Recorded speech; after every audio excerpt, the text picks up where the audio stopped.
So how did I build a 780 plus credit score in the US when I first moved there a few years ago without any credit history as a new immigrant? And most importantly, how can you do it too? Well, in the next 10 minutes, that's what I'm going to explain. If you're new here, hi, I'm James. I'm a full-time investor, former investment banker with over 25 years of investing experience. And on this channel, we talk about all things money. So let's get into today's topic. So a few years ago, I migrated to the US. But one major issue in doing so is you very quickly find yourself in a did the chicken or the egg come first type situation. Now, what do I mean by that? Meaning when you land, you're basically a ghost to the financial system and the credit checking organizations. So you can't really do any life building type task. So setting up a bank account, getting a credit card, signing a lease, to rent a property, let alone getting a mortgage to even buy a property, getting utilities set up like a gas or electric or water, and even getting a cell phone contract can be quite difficult. So you then find yourself going around and around in circles by the ridiculousness of it all. Meaning you can't get any of these things set up because you have no credit rating, but without setting any of them up, you can't build any credit. So the chicken or the egg situation. Now, thankfully, there are some options to break this utterly ridiculous impasse, and that is what I will share with you. What works for me, and very likely what will work for you, and most importantly, how would I have done things to make my life even easier with the hindsight of having now done it. So now, before I start, I must say, all of this is dependent on you first getting a social security number. Because without a social security number, you cannot build credit, as your credit is linked to your social security number. Therefore, as soon as you get your social security number, I strongly recommend you implement some sort of credit building strategy, like the one I will share with you shortly, and do it as soon as possible, as it takes about 6 months to say goodbye to your ghost status and get your first score. Now, sadly, and quite annoyingly, the US government, God love them, does not make this whole process easy for newly arriving immigrants. What do I mean? Well, often you can't get your social security number until your visa becomes active, which doesn't actually become active until you first land in the US. At which point you probably need to get everything sorted, right? You need to live somewhere straight away, but you don't have credit for 6 months. Okay, so what are you going to do?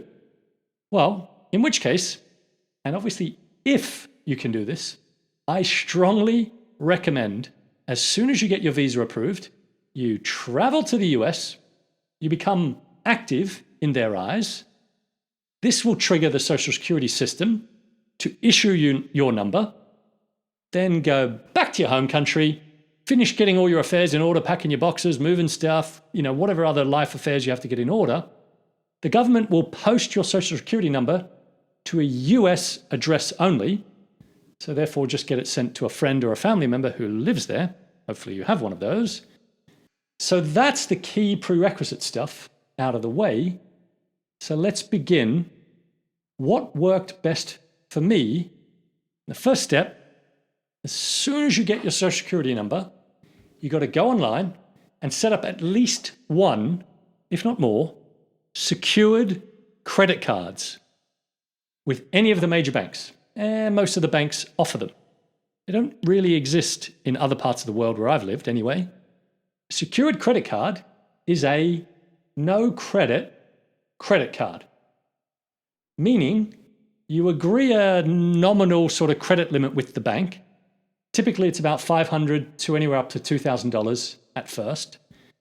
But you then transfer over your own cash up to the agreed limit, meaning you will be providing credit to yourself. Yeah. You give your own cash as a holding deposit to the bank, and they give you a sort of pseudo credit limit up to this amount. You then use the card, pay it off each month with more of your own cash, and the bank continues to hold your deposit as collateral.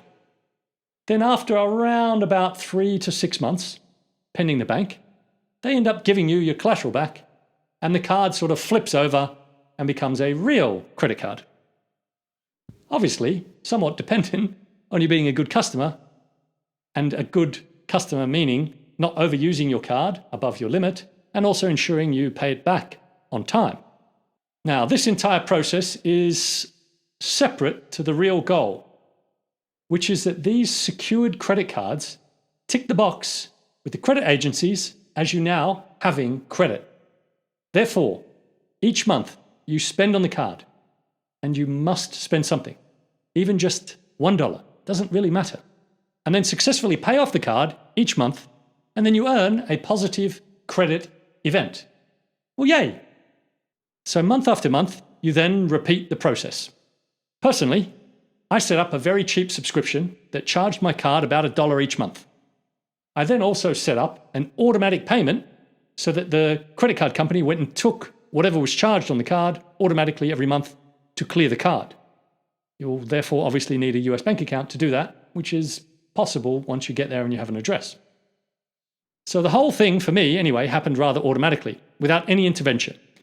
And after about 6 months of doing this somewhat silly hoop jumping process, I got my first score. And after doing this for about a year, I had a score of well over 700. So in summary, this strategy worked for me as a new immigrant. But it will also work for locals in the US and anyone trying to build or rebuild good credit. You can keep your utilization low, so you get a $500 limit, but you only spend $1 each month. You make a very small charge, $1 or whatever you like, and then ensure, this is very important, you ensure it automatically gets paid off each month.